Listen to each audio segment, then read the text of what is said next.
Viimaste aastate arengud annavad märku suuremast tähelepanust ja ressursside suunamisest tehisintellekti reguleerimisele. Üha enam nähakse vajadust luua raamistikke, mis tagavad tehisintellekti kasutamise inimeste huvides, minimeerides ühtlasi võimalikke kaasnevaid riske. Antakse välja nii pehme õiguse instrumente, näiteks õiguslikult mittesiduvaid suuniseid ja standardeid, aga võetakse vastu ka õigusakte, näiteks kehtestatakse seaduseid. Tehisintellekti reguleerimine kogub hoogu üle maailma. Ameerika Ühendriikides andis president Biden 2023. aastal välja täidesaatva korralduse, mis kehtestab tehisintellekti ohutuse ja turvalisuse standardid, kaitseb ameeriklaste privaatsust, edendab võrdsust ja kodanikuõigusi, seisab tarbijate ja töötajate eest ning edendab innovatsiooni ja konkurentsi. Suurbritannias avalikustati õigusakti eelnõu, millega soovitakse reguleerida tehisintellekti tehnoloogiate kasutamist töökohal ning sätestada töötajate ja ametiühingute õigused seoses tehisintellekti süsteemide kasutamisega. 2023. aasta kevadel avalikustati ka poliitikadokument, mis käsitleb innovatsioonilist lähenemist tehisintellekti reguleerimisel. Aktiivsed arutelud tehisintellekti reguleerimise üle käivad ka Austraalias. 2022. aastal viidi läbi konsultatsioon tehisintellekti ja automatiseeritud otsuste kohta. Samuti soovitakse, et interneti otsimootorite teenustajad kontrolliksid korrapäraselt oma tehisintellekti tööriistu, tagamaks seda, et otsimootorid ei näitaks teavet laste seksuaalse ärakasutamise, terrorismi toetamise või äärmusliku vägivalla kohta. Kasutajad peavad suutma kindlaks teha, kas otsimootoriga leitav sisu on süvavõltsing. 2023. aasta septembris avalikustati Kanadas generatiivsete tehisintellekti süsteemide vastutustundliku arendamise ja juhtimise vabatahtlik tegevusjuhend. Samuti on kavandamisel tehisintellekti ja tehisandmete seadus, mis paneks aluse kanadalaste elu mõjutavate tehisintellekti süsteemide vastutustundlikule kavandamisele, arendamisele ja kasutuselevõtule. Tehisintellekti süsteemidega seotud õiguslikke algatusi on lisaks eelpool mainitud riikidele ka näiteks Iisraelis, Jaapanis, Hiinas, Tšiilis, Mehhikos, Peruus, Singapuris ja mitmel pool mujal.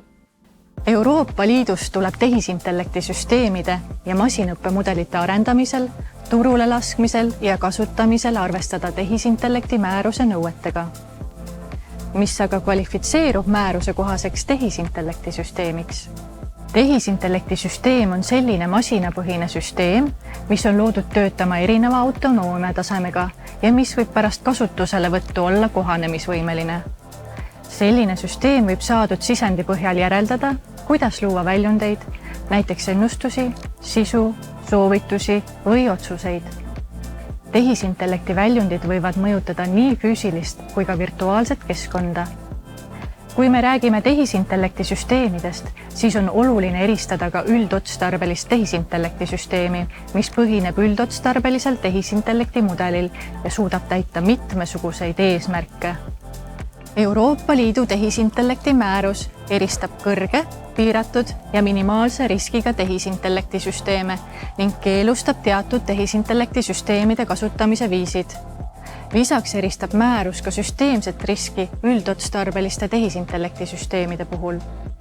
Kõrge riskiga tehisintellekti süsteemid on näiteks biomeetrilised kaugtuvastussüsteemid, süsteemid, mis on ette nähtud kasutamiseks ohutuskomponentidena kriitilise infrastruktuuri haldamisel ja käitamisel, tehisintellekti süsteemid, mis määravad ära isiku juurdepääsu haridusele, värbamissüsteemid ning füüsiliste isikute krediidivõimelisuse hindamiseks või krediidiskoori määramiseks kasutatavad süsteemid.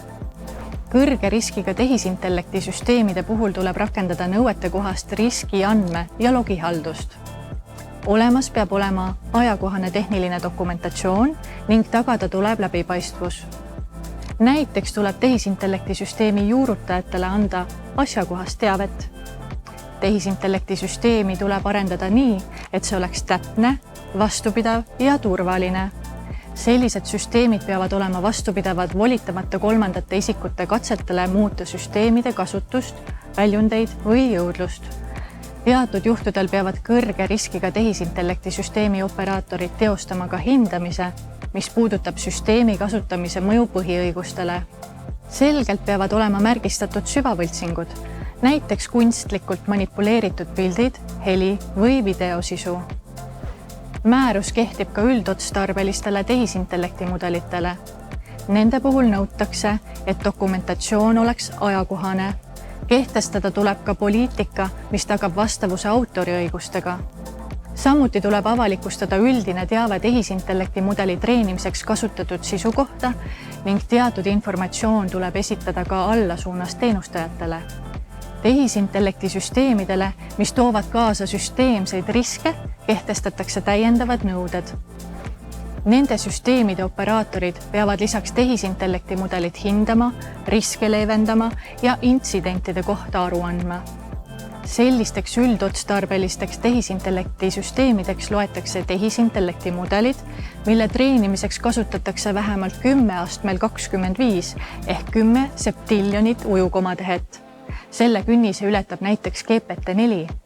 Heaks võrdluseks on Ameerika Ühendriigid, kus vastavaks künniseks on 10 astmel 26 ehk 100 septiljonit ujukomatehet. Tehisintellekti luues peame panema paika ka oma suhted loodava tehisintellekti süsteemiga. Euroopa Liidu tehisintellekti regulatsiooni täitmiseks peame mõistma oma rolli tehisintellekti süsteemi elutsüklis.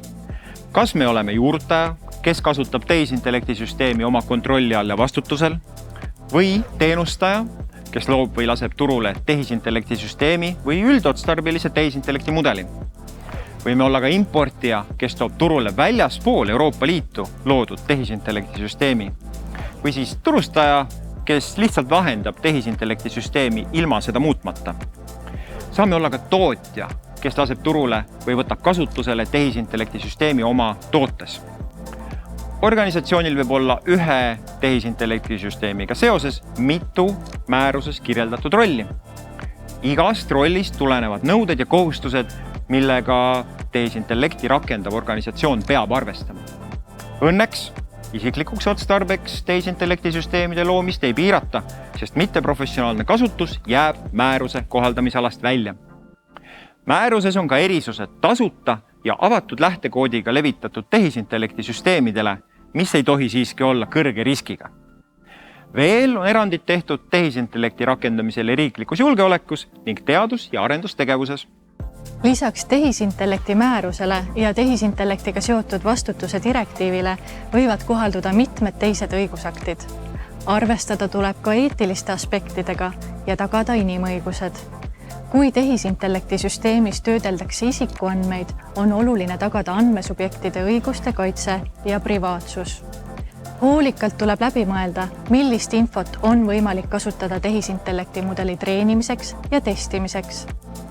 Sellega võivad olla seotud nii andmekaitsealased aspektid kui ka intellektuaalomandi õiguse normid. Näiteks kui soovitakse mudeli treenimisel või testimisel kasutada autoriõigustega kaitstud teoseid. Andmete või muu info kasutamiseks peavad olemas olema vastavad nõusolekud, kokkulepped või lepingud, näiteks ostetud vajalikud litsentsid. Tehisintellekti arendamisel tuleb tagada süsteemi turvalisus ja lähtuda asjakohastest küberturvalisuse nõuetest. Turvalisuse tagamisel on abiks ka erinevad standardid, mis vastavalt olukorrale võivad olla kohustuslikud või vabatahtlikult rakendatud. Nõuded võivad sõltuda ka sellest, kas teenust antakse tarbijale või ettevõtjale. Lisaks tuleb arvestada valdkondlike õigusaktidega, näiteks kui tehisintellekti süsteemi kasutatakse meditsiiniseadmes. Arvesse tuleb võtta sihtriikide õiguskeskkonda, näiteks kui teenust osutatakse ka teistes Euroopa Liidu liikmesriikides või väljaspool Euroopa Liitu. Tehisintellekti määruse ja muude õigusaktidega aitavad vastavust tagada järgmised soovitused.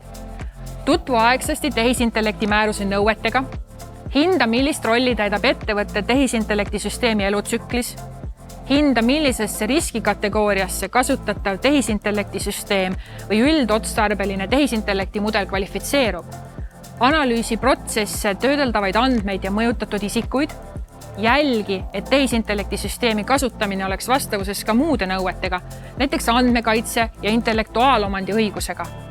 Koosta vajalik dokumentatsioon, hinda avalduda võivaid mõjusid ja leevenda võimalikke riske, mis tehisintellekti süsteemiga kaasnevad.